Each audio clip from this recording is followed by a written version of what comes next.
మరో breaking news చూస్తున్న మహిళా కొరియోగ్రాఫర్ పై జానీ మాస్టర్ అత్యాచారం కేసులో మరో ట్విస్ట్ నెలకొంది. కేసులో అసిస్టెంట్ ను నర్సింగ్ పోలీసులు ప్రశ్నించనున్నారు. ముంబైలో రేప్ జరిగిందని బాధితురాలు ఆరోపిస్తున్న నేపథ్యంలో ఆమె స్టేట్మెంట్ రికార్డ్ చేయనున్నారు. మరోవైపు జానీను కస్టడీకి ఇవ్వాలంటూ నర్సింగ్ పోలీసులు పిటిషన్ దాఖలు చేశారు. వారం రోజుల పాటు పోలీసులు కస్టడీకి కోరారు. రేపటి నుంచి జానీ మాస్టర్ కస్టడీకి కోర్టు అనుమతించే అవకాశం ఉంది. బాధితురాలు ఇచ్చిన ఆధారాలతో దర్యాప్తు ముమ్మరం చేయనున్నారు. ఇక జానీ మాస్టర్ భార్య సుమలతను కూడా విచారించే పనిలో పోలీసులు ఉన్నారు.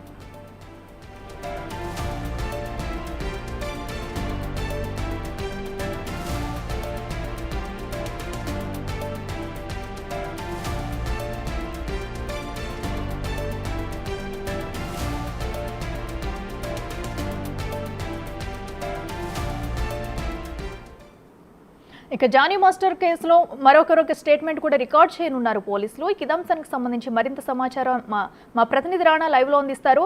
రాణా, చెప్పండి, మరి జానీ మాస్టర్ అయితే ఇప్పటికే కస్టడీకి కోరినట్టు కూడా తెలుస్తుంది నార్సింగ్ పోలీసులు. రేపటి నుంచి కూడా కస్టడీకి ఇవ్వనున్నట్టు కూడా సమాచారం అందుతుంది. డీటెయిల్స్ ఏంటి? సో ఇప్పటికే పోక్సో కింద ఆయన పైన కేసు నమోదైంది కాబట్టి దాని మీద ఇప్పుడు ఆయన జైలు జీవితం కూడా అనుభవిస్తున్నాడు. అయితే ఈ కేసులో ఖచ్చితంగా కూడా కొన్ని వివరాలు అనేది పోలీసులు సేకరించాల్సి ఉంటుంది. దాంతోపాటు నిందితుడి యొక్క కన్ఫెషన్ స్టేట్మెంట్ కూడా చాలా ఇంపార్టెంట్ నేపథ్యంలో ఇప్పుడు ఆయన ఆల్రెడీ జైల్లో ఉన్నటువంటి పరిస్థితుల్లో ఇప్పటికే మొన్న నార్సింగ్ పోలీసులు కూడా కస్టడీ పిటిషన్ కూడా వేసిన తర్వాత రేపటి నుంచి కూడా కస్టడీకి అప్పచెప్పే అవకాశం ఉన్నట్టుగా మనకు సమాచారం అవుతుంది. దాదాపు వారం రోజుల పాటు కూడా కస్టడీలోకి అనుమతించాలంటూ కూడా కోర్టులో నార్సింగ్ పోలీసులు పిటిషన్ వేసినటువంటి నేపథ్యం అయితే కనపడుతుంది. మరోపక్క అదే విధంగా ఉంటే ఏదైతే నిందితురాలు ఆరోపించినట్టుగా ముంబైలో తనపైన అఘాయిత్యం జరిగిందనేసి కూడా ఆమె చెప్పినటువంటి పరిస్థితుల్లో ముంబైకి వెళ్ళినటువంటి ఎవరెవరు వెళ్ళారు, అసిస్టెంట్ కొరియోగ్రాఫర్స్ ఇద్దరు రాహుల్ కానీ మోయిన్ కానీ, దాంతోపాటు విక్టిమ్ కూడా వెళ్ళింది, దాంతోపాటు ఇటు జానీ మాస్టర్ కూడా వెళ్ళినటువంటి నేపథ్యంలో ఆ రోజు నిజంగా ఏం జరిగింది, విక్టిమ్ చెప్తున్నట్టుగా నిజంగా జరిగిందా లేదా అన్న దానిపై కూడా ఎప్పుడు వెళ్ళారు, ఏ సాంగ్ షూటింగ్ కోసం వెళ్ళారు, ఏ హోటల్లో దిగారు, ఏ ఏరియాలో దిగారు అనే దానిపై కూడా పూర్తి వివరాలు సేకరించేందుకు అప్పుడు 3 సంవత్సరాలకు ముందు 4 సంవత్సరాలకు ముందు ముంబై టూర్కి వెళ్ళినటువంటి ఈ జానీ మాస్టర్ టీంని విచారించాలని కూడా పోలీసులు భావిస్తున్నట్టుగా మనకు సమాచారం అవుతుంది. ఎందుకంటే వాళ్ళిద్దరే చాలా కీలకమైనటువంటి సాక్షులుగా ఉన్నటువంటి పరిస్థితి కనపడుతుంది. ఎందుకంటే జరిగినటువంటి విషయాన్ని కూడా ఒకరితో విక్టిమ్ పంచుకున్నట్టుగా అతను సజెషన్ ఇచ్చినటువంటి మేరకే ఆ కంప్లైంట్ ఇచ్చినట్టుగా కూడా తెలిసిన నేపథ్యంలో దానికి తగ్గట్టుగా కూడా ఇప్పుడు వివరాలు సేకరించాలని కూడా పోలీసులు భావిస్తున్నటువంటి నేపథ్యం అయితే కనపడుతుంది. మరోవైపు ఇటు జానీ మాస్టర్ సంబంధించినటువంటి వైఫ్ కూడా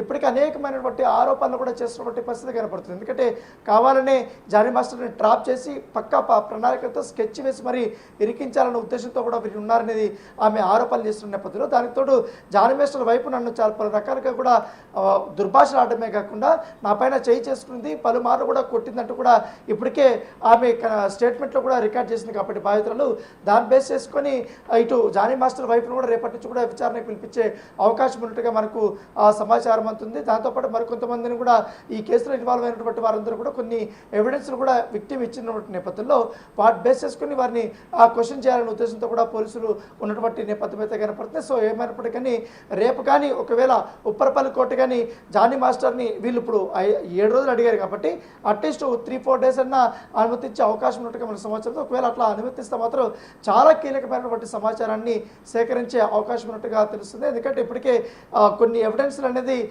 సమర్పించింది కాబట్టి బాధితులు దాన్ని బేస్ చేసుకుని ఈయన క్వశ్చన్ చేయాలి. ఎందుకంటే నిజంగానే విక్టిమ్తో అతనుకున్నటువంటి సన్నిహిత సంబంధాలు ఏంటి, ఏ సమయంలో అతను ఎక్కువగా థ్రెటనింగ్ చేశాడు, ఏ సమయంలో ఎక్కువగా ఆమె పైన లైంగిక దాడి చేసినట్టు కూడా ఆ పూర్తి వివరాలు అయితే సేకరించే అవకాశం ఉన్నట్టుగా మనకు సమాచారం అవుతుంది. ఎందుకంటే ఈ పోక్సో చట్టం 2012 వచ్చిన తర్వాత ఖచ్చితంగా కూడా బాధితురాలు ఇచ్చినటువంటి స్టేట్మెంట్ ఆధారంగా, అంటే వాటికి ఆధారాలతో సంబంధం లేకుండా స్టేట్మెంట్ ఆధారంగా చేసుకుని అతన్ని జైలు శిక్ష వేసే అవకాశం ఉంది, అతన్ని నిందితుడిగా చేర్చే అవకాశం ఉన్నటువంటి నేపథ్యంలో దానికి తోడు మరికొన్ని ఆరోపణలు కూడా చేస్తుంది. కాబట్టి ఆఫ్టర్ ఏమంటే 16 ఏళ్ల తర్వాత కూడా మొన్నటి వరకు కూడా ఈ రిలేషన్షిప్ అనేది కంటిన్యూ అయింది. పలుమార్లు కూడా అత్యాచారం చేశాడని కూడా ఆమె చెప్పినటువంటి నేపథ్యంలో వాటంతా కూడా ఇప్పుడు పోలీసులు ప్రూవ్ చేయాల్సినటువంటి ఉంటుంది. దానికి సంబంధించినటువంటి ఏదైతే ఎవిడెన్స్ కూడా కలెక్ట్ చేయాల్సినటువంటి పని కూడా పోలీసుల పని ఉంటుంది. కాబట్టి దాని తగ్గట్టుగా పూర్తి స్థాయిలో దర్యాప్తు చేయాల్సిన నేపథ్యం. సో జానీ మాస్టర్ వైపు అలాగే అసిస్టెంట్లు అలాగే వ్యక్తి చెప్తున్నట్టు మరికొంతమంది అందరూ కూడా